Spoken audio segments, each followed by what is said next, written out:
আসসালামু আলাইকুম। এই পর্বে আমরা ডিএনএস লুকআপ এবং ইমেল ট্রেস টুল নিয়ে আলোচনা করব। কন্ট্রোল প্যানেলে যাচ্ছি, তারপর অ্যাডভান্স থেকে ট্র্যাক ডিএনএস। এখানে ক্লিক করব। এখানে ক্লিক করলে আপনারা ডোমেন লুকআপের অপশন পাবেন। তো এইটার মাধ্যমে মূলত আপনারা যেকোনো ওয়েবসাইটের ডিএনএস সম্পর্কে আইডিয়া পাবো। Find information about any domain or trace the route. যাক, আমরা একটু ট্রাই করি। correspondence.site এটার লুকআপে যদি আমরা ক্লিক করি, তাহলে আপনি দেখতে পাবেন যে correspondence.site হ্যার অ্যাড্রেস এই আইপি অ্যাড্রেসে পয়েন্ট আউট করা রয়েছে।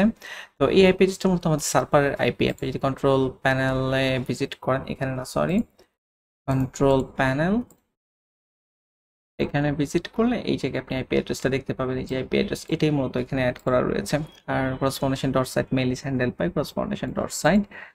আর এটা হচ্ছে র জোন ইনফরমেশন দেওয়া রয়েছে। এটা আমাদের আইপি অ্যাড্রেসে পয়েন্ট আউট করা রয়েছে। আর হচ্ছে 14,400 এটা হচ্ছে time to live value, cash value আর কি। মানে আমরা যখন কোনো কিছু, এটা নিয়ে একটু আলোচনা করে দিই। মূলত আপনারা এখানে জোন লিখে যদি সার্চ করেন, এই যে জোন এডিটর, যদিও এর আগেও এটা নিয়ে আলোচনা করেছিলাম। জোন এডিটর এখানে ক্লিক করলে এই ইনফরমেশনগুলো পাবেন। তো টাইম টু লিভ ভ্যালুটা 14,400 এইটা অ্যাড করা রয়েছে। আপনি যদি এখানে কোনো কিছু ভ্যালু চেঞ্জ করেন, এডিট বা ডিলিট করেন, তো 14,400টা মূলত সেকেন্ডে, এত সেকেন্ড পরে মূলত চেঞ্জটা আপডেট হবে। ওই 14,400 সেকেন্ড পর্যন্ত ওই ক্যাশ ভ্যালু, মানে যেটা সেট করা আছে ওটাই কাজ করবে। ওকে, এরপরে এই 14,400 সেকেন্ড পরে মূলত চেঞ্জটা হবে যদি আপনি এখানে কোনো কিছু পরিবর্তন করেন। ওকে, রেকর্ডে যদি কোনো কিছু পরিবর্তন করেন, ক্যাশ ধরে রাখে 14,400 সেকেন্ড পর্যন্ত। এখন এখানেও যেটা সেট করা রয়েছে, হ্যাঁ, এই যেমন এই 14,000 ম্যাক্সিমাম 14,400 সেট করা রয়েছে, আর সবই দেখা যায় 14,400। আবার যদি আমরা এই জায়গায় ভিন্ন একটা ডোমেন চেক করি,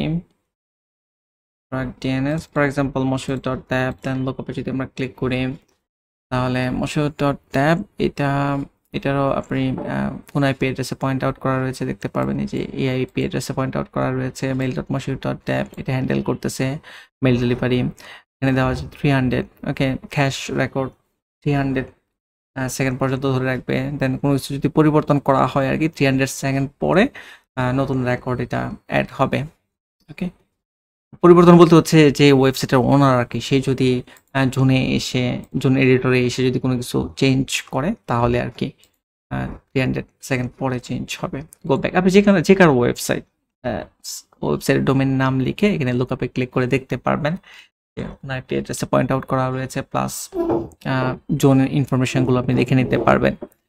আর ট্রেস রোড, এটাও হচ্ছে ধরুন correspondence.site। এইটা আমরা যদি ট্রেস করি, তখন যেটা হবে যে আমাদের মেশিন থেকে ওয়েবসাইটের যে সার্ভার, মানে correspondence.site-এর যে সার্ভার পর্যন্ত যেতে যে রুটটা, মানে ইনফরমেশনগুলো ডাটা ট্রান্সফারের যে রুটটা, এইটা মূলত বিস্তারিতভাবে দেখাই। ওকে, এটার মাধ্যমে যদি কোনো নেটওয়ার্কের কানেক্টিভিটি ইস্যু থাকে, কোথাও যদি প্রবলেম থাকে, তাহলে ওগুলো ফাইন্ড আউট করতে সুবিধা হয় আর কি। এই জিনিসটা একটু অ্যাডভান্সড, আপনাদের হয়তো বা নর্মালি আপনারা দেখলে কিছুই বুঝবেন না। বাট জেনে রাখেন যে আপনার নিজের মেশিন থেকে, ল্যাপটপ কম্পিউটার থেকে সার্ভারের পর্যন্ত যে ডাটা ট্রান্সফারের যে ওয়ে, এটা আসলে একটা সার্ভার না, অনেকগুলো সার্ভার মাঝখানে কাজ করে এক জায়গা থেকে আরেক জায়গায় ডাটা ট্রান্সফার হয়, যে অনেকগুলো ওয়েতে যায় মূলত 0.561 মিলি সেকেন্ড। আর 2 নাম্বারে হচ্ছে যে এখানে এটা ডটনেট দেখছেন, অনেকগুলো সার্ভার হয়ে মূলত ডাটাগুলো আপনার সার্ভারে যায়, বা সার্ভার থেকে আপনার কাছে আসে। ঠিক আছে, দেখতে পাচ্ছেন এই জায়গায় অনেকগুলো রয়েছে।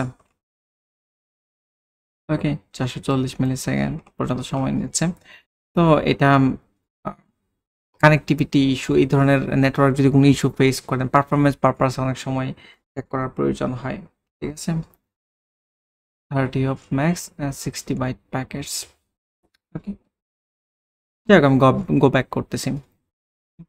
আমাদের ওভারঅল 458 মিলি সেকেন্ড, 156, 437, 440 মিলি সেকেন্ডের মতো মনে সময় লাগতেছে আমাদের।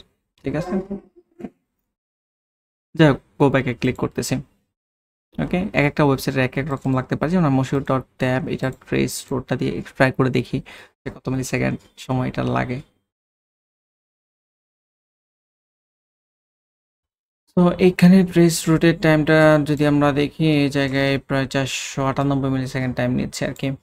ওকে, ওভারঅল আমাদের সার্ভারের সাথে আমাদের মেশিন কানেক্ট হতে। ওকে, মাঝখানে দেখতে পাচ্ছেন অনেকগুলো রোড কাজ করতেছে। এই তো, আশা করি আপনারা আইডিয়া পেয়েছেন। এগুলো আসলে খুব বেশি প্রয়োজন হয় না চেক করার, সাধারণত প্রয়োজন হয় না, বাট তারপরও আপনারা যদি কখনো আপনার ডোমেনের নেম সার্ভার যদি চেঞ্জ করেন, তখন আপনার ডোমেনটা লুক আপ দিয়ে দেখতে পারেন যে আইপি আপনার সার্ভারের আইপি অ্যাড্রেসে ঠিকঠাক মতো এটা পয়েন্ট আউট হয়েছে কিনা বা সেট হয়েছে কিনা। ওকে, তাহলে এই লেসনটি এই পর্যন্তই। Thank you.